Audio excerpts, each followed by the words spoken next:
ನಮಸ್ಕಾರ ಎಲ್ಲರಿಗೂ. ಕಲಬುರಗಿ ಡಿಜಿಟಲ್ಗೆ ಸ್ವಾಗತ. ನಾನು ಪ್ರಶಾಂತ್. ಕಲಬುರಗಿ ಡಿಜಿಟಲ್ನಲ್ಲಿ ಇವತ್ತಿನ ಟಾಪಿಕ್ ಬಂದು ಕಲಬುರಗಿ ಕೋಟೆ. ಯಾರೆಲ್ಲ ಕಲಬುರಗಿ ಡಿಜಿಟಲ್ ಯೂಟ್ಯೂಬ್ ಚಾನಲನ್ನು ಸಬ್ಸ್ಕ್ರೈಬ್ ಮಾಡಿಲ್ಲ ಅಂದರೆ ಸಬ್ಸ್ಕ್ರೈಬ್ ಮಾಡಿ, ಬೆಲ್ ಐಕನ್ ಮೇಲೆ ಕ್ಲಿಕ್ ಮಾಡಿ.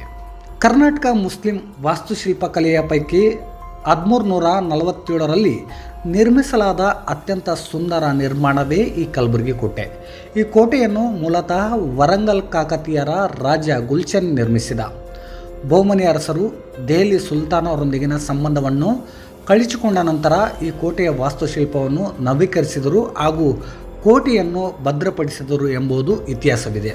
ಇನ್ನು 14ನೇ ಶತಮಾನದಲ್ಲಿ ಅಂದು ಗುಲ್ಬರ್ಗವನ್ನು ಹಸನಾಬಾದ್ ಎಂದು ಕರೆಯಲಾಗುತ್ತಿತ್ತು, ಈಗ ಕಲಬುರಗಿ ಎಂದು ಕರೆಯಲಾಗುತ್ತಿದೆ.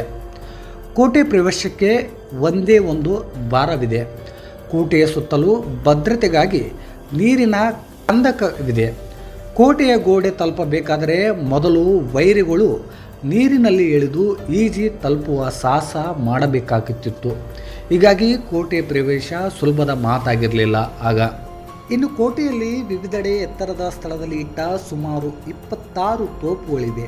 ಆ ಪೈಕಿ ಒಂದು ತೋಪು 8 ಮೀಟರ್ ಉದ್ದವಿದ್ದು ಪ್ರವಾಸಿಗರ ಅಷ್ಟೇ ಏಕೆ ಅಧ್ಯಯನದ ದೃಷ್ಟಿಯಿಂದ ಇತಿಹಾಸ ತಜ್ಞರ ಗಮನ ಸೆಳೆಯುತ್ತಿದೆ.